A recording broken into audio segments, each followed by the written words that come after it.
जहां से इस वक्त देखिए आनंदीबेन पटेल पहुंच चुकी हैं। राज्यपाल योगी आदित्यनाथ नजर आ रहे हैं और वो सदस्यगण जिन्हें आज मंत्री पद की शपथ लेनी है। कार्रवाई प्रारंभ की जा रही है। माननीय राज्यपाल महोदया ने माननीय मुख्यमंत्री जी की मंत्रणा से निम्नलिखित महानुभावों को उत्तर प्रदेश का मंत्री नियुक्त किया है। श्री ओम प्रकाश राजभर, माननीय सदस्य विधानसभा जहूराबाद। श्री दारा सिंह चौहान, माननीय सदस्य विधान परिषद।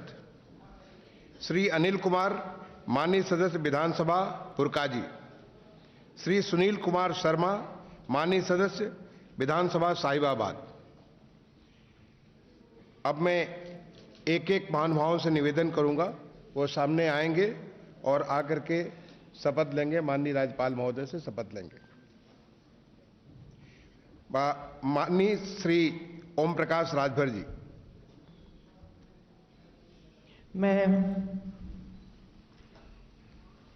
मैं ओम प्रकाश राजभर ईश्वर की शपथ लेता हूं कि मैं विधि द्वारा स्थापित भारत के संविधान के प्रति सच्ची श्रद्धा और निष्ठा रखूंगा। मैं भारत की प्रभुता और अखंडता अक्षुण्ण रखूंगा। मैं उत्तर प्रदेश राज्य के मंत्री के रूप में अपने कर्तव्यों का श्रद्धापूर्वक और शुद्ध अंतःकरण से निर्वहन करूंगा तथा मैं भय या पक्षपात, अनुराग या द्वेष के बिना सभी प्रकार के लोगों के प्रति संविधान और विधि के अनुसार न्याय करूंगा। मैं ओम प्रकाश राजभर ईश्वर की शपथ लेता हूं कि जो विषय उत्तर प्रदेश राज्य के मंत्री के रूप में मेरे विचार के लिए लाया जाएगा अथवा मुझे ज्ञात होगा, उसे किसी व्यक्ति या व्यक्तियों को तब के सिवाय जबकि ऐसे मंत्री के रूप में अपने कर्तव्यों के सम्यक निर्वहन के लिए ऐसा करना अपेक्षित हो, मैं प्रत्यक्ष अथवा अप्रत्यक्ष रूप से ससूचित या प्रकट नहीं करूंगा। माननीय श्री दारा सिंह चौहान जी से अनुरोध है कि कृपया शपथ ग्रहण करने के लिए पधारने का कष्ट करें।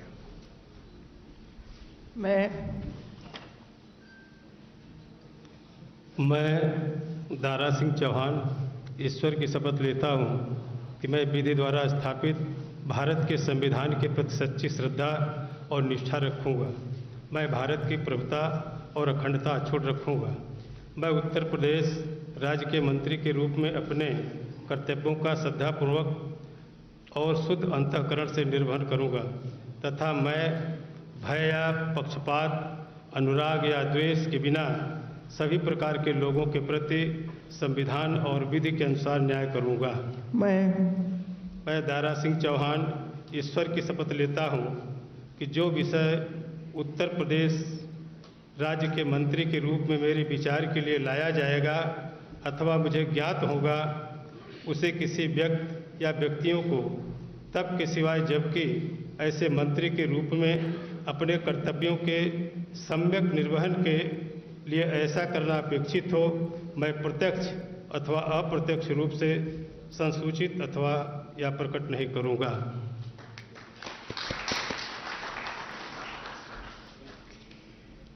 माननीय श्री अनिल कुमार जी से अनुरोध है कि कृपया शपथ ग्रहण करनी है तो पधारने का कष्ट करें।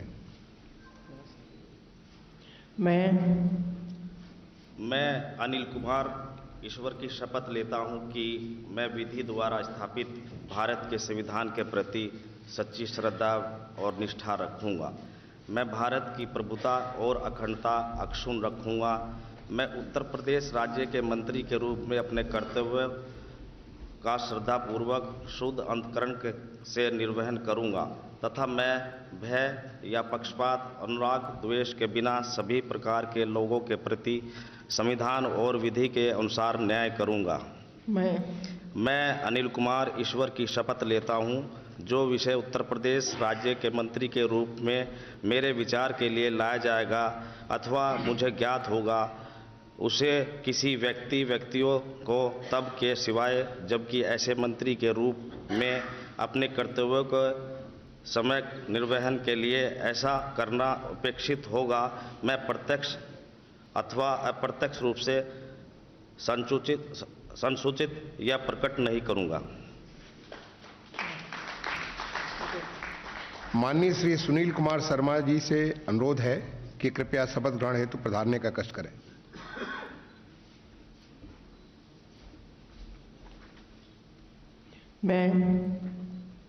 मैं सुनील कुमार शर्मा ईश्वर की शपथ लेता हूं कि मैं विधि द्वारा स्थापित भारत के संविधान के प्रति सच्ची श्रद्धा और निष्ठा रखूंगा। मैं भारत की प्रभुता और अखंडता अक्षुण्ण रखूंगा। मैं उत्तर प्रदेश राज्य के मंत्री के रूप में अपने कर्तव्यों का श्रद्धापूर्वक और शुद्ध अंतःकरण से निर्वहन करूंगा तथा मैं भय या पक्षपात, अनुराग या द्वेष के बिना सभी प्रकार के लोगों के प्रति संविधान और विधि के अनुसार न्याय करूंगा। मैं सुनील कुमार शर्मा ईश्वर की शपथ लेता हूं कि जो विषय उत्तर प्रदेश राज्य के मंत्री के रूप में मेरे विचार के लिए लाया जाएगा अथवा मुझे ज्ञात होगा, उसे किसी व्यक्ति या व्यक्तियों को तब के सिवाय जबकि ऐसे मंत्री के रूप में अपने कर्तव्यों के सम्यक निर्वहन के लिए ऐसा करना अपेक्षित हो, मैं प्रत्यक्ष अथवा अप्रत्यक्ष रूप से संसूचित या प्रकट नहीं करूंगा।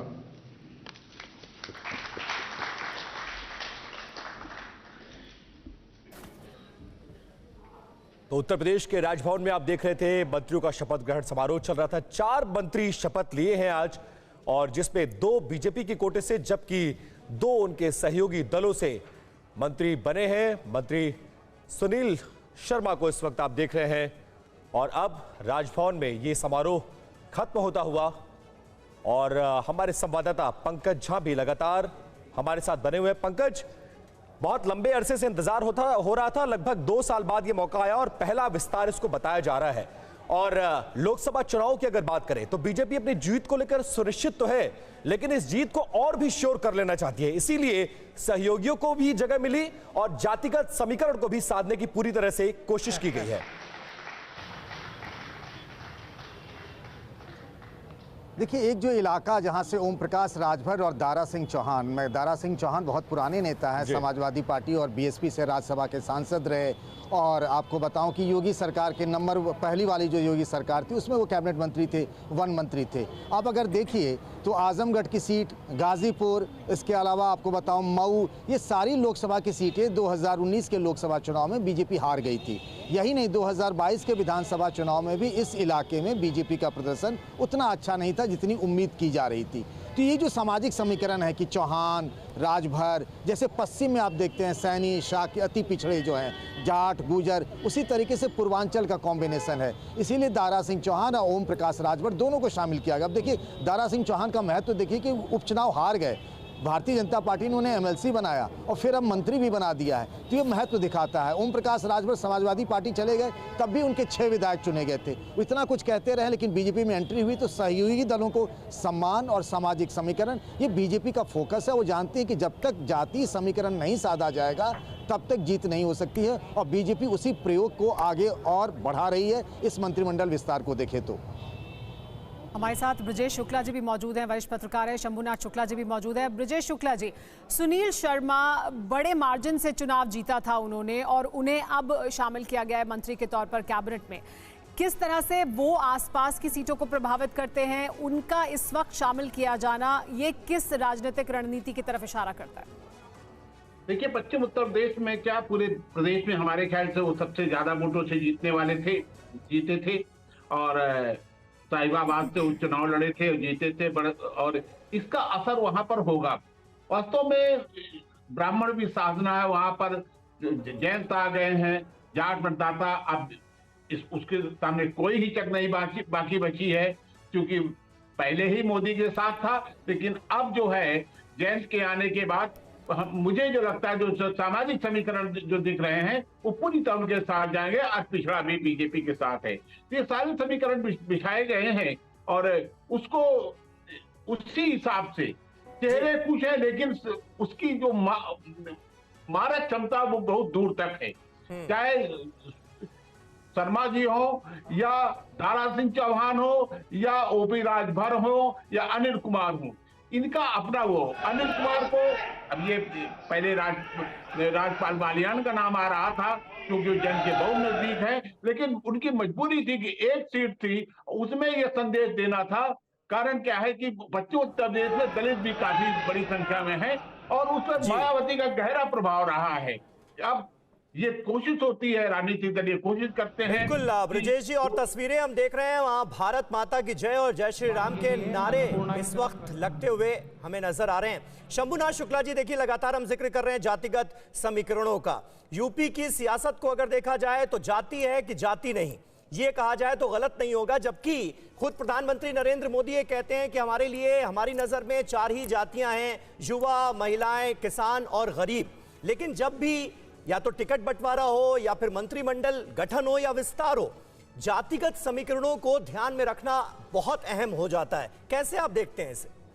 देखिए, बीजेपी सरकार इस बार तो हर तरह से जाति समीकरण साधने की कोशिश कर रही है। खासतौर पे अभी जो लोकसभा के टिकट घोषित किए उसमें देखिए सबसे ज्यादा फोकस उसका ओबीसी पे है, क्योंकि पता है कि ओबीसी के समुदाय की सबसे ज्यादा आबादी है। इसीलिए ओम प्रकाश राजभर हों या दारा सिंह चौहान हो, उनको मंत्री बनाया गया। यहाँ पर दलित कोटे से अनिल कुमार को बनाया गया, पुरकाजी से जो विधायक हैं। लेकिन एक ब्राह्मण कम्युनिटी ऐसी है जो पूरे उत्तर प्रदेश में लगभग समान है, सभी जगह कुछ ना कुछ वोट उसका है, चाहे वेस्ट हो, चाहे बुंदेलखंड हो, तराई का इलाका हो या ईस्टर्न यूपी हो। इसलिए एक कोई ब्राह्मण चेहरा यहाँ से लाना था। उसमें खासतौर पे इस पूरे इलाके में साहिवाबाद एक ऐसी सीट है जो शहरी सीट भी है और जिसमें वोटर भी काफी हैं। जी। पूरे साहिवाबाद का जो इलाका है, इसमें इंदिरापुरम, वसुंधरा, वैशाली, ये जो इलाके हैं, इनमें बाहर के लोग हैं और मोस्टली अगड़ी जातियों के लोग हैं। तो अगड़ी जातियों से या ब्राह्मण चेहरे के तौर पे एक व्यक्ति दिखाई पड़ता है, सुनील शर्मा, वो यहाँ से जीते हुए, इसलिए उनको मंत्री बनाया गया। और 2017 और 2022 दोनों ही विधानसभा चुनाव में रिकॉर्ड मतों से जीते। और सुनील शर्मा कुछ उन्होंने अपने बूथ लेवल पे भी ब्राह्मणों के कुछ सम्मेलन भी बुलाए, कुछ करते रहते हैं। इसका भी एक असर पड़ा कि ब्राह्मण थोड़ा एक्टिव, वेस्टर्न यूपी में ज्यादा एक्टिव हो गया और एग्रेसिव भी है, जो कि ईस्टर्न यूपी में नहीं। ईस्टर्न यूपी में ब्राह्मण उस तरह से, उसकी आबादी ज्यादा है तो उस तरह से एग्रेसिव नहीं है।